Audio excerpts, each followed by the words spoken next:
ஏன் நம்ம ஏதாவது ஒரு ஸ்நாக்ஸ் எடுத்து சாப்பிட்டுறோம் அப்படின்னு நீங்க உங்களே கேட்டிருக்கீங்களா? இதுக்கு முக்கியமான காரணம் நம்ம இன்னைக்கு சாப்பிடக்கூடிய வெள்ளை சர்க்கரையும், பாக்கெட்ல வாங்குற ஃபுட்டும் தான்.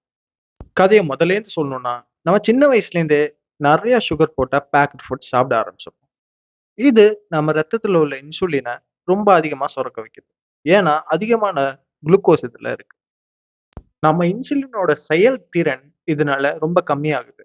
நம்ம ரத்தத்துல இருக்கக்கூடிய குளுக்கோஸ் மேல இன்சுலின் செயல்படுறதுக்கு இன்னும் அதிகமான இன்சுலின் தேவைப்பட ஆரம்பிச்சிடும். இது பேர் தான் இன்சுலின் ரெசிஸ்டன்ஸ். இதுல வருத்தம் என்னன்னா, நம்ம தாட்டி ஸ்நாக்ஸ் சாப்பிடும்போது கிடைச்ச அந்த ஒரு கிக்கு, காலம் போக போக இன்னும் நெறைய அளவுல சாப்பிட்டா தான், அது நமக்கு ஒரு கிக்க தரும்.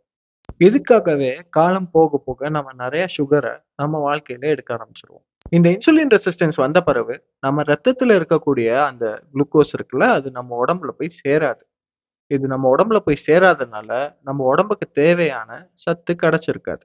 இதனால நம்ம உடம்பு எனக்கு இன்னும் குளுக்கோஸ் வேணும்னு கேட்டுக்கிட்டே இருக்கும்.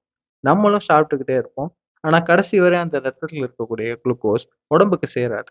இந்த ஒரு காரணத்தினால நம்ம திருப்பி திருப்பி சாப்பிட ஆரம்பிச்சுருவோம்.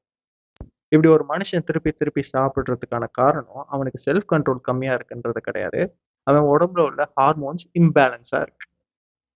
டாக்டர் ஜே, அப்ப இதுக்கு என்ன பண்ணலாம் நீங்க அப்படின்னு கேட்டீங்கன்னா, மத்த டாக்டர்ஸ் மாரி நானும் உங்கள ஸ்வீட்ஸ கம்மி பண்ணிக்கோங்க, சுகர கம்மி பண்ணிக்கோங்க, பேக்டு ஃபுட்ட கம்மி பண்ணுங்கன்னு தான் சொல்லப் போறேன். ஆனா அதுக்கு ஒரு ஆல்டர்னேட்டிவும் குடுக்கப் போறேன். அதுதான் ஃப்ரூட்ஸ். மறக்காம எனக்கு சப்ஸ்கிரைப் பண்ணிக்கோங்க. பிராக்டிகலி ஒர்க் ஆகக்கூடிய டிப்ஸ் வெயிட்டிங்ல இருக்கு.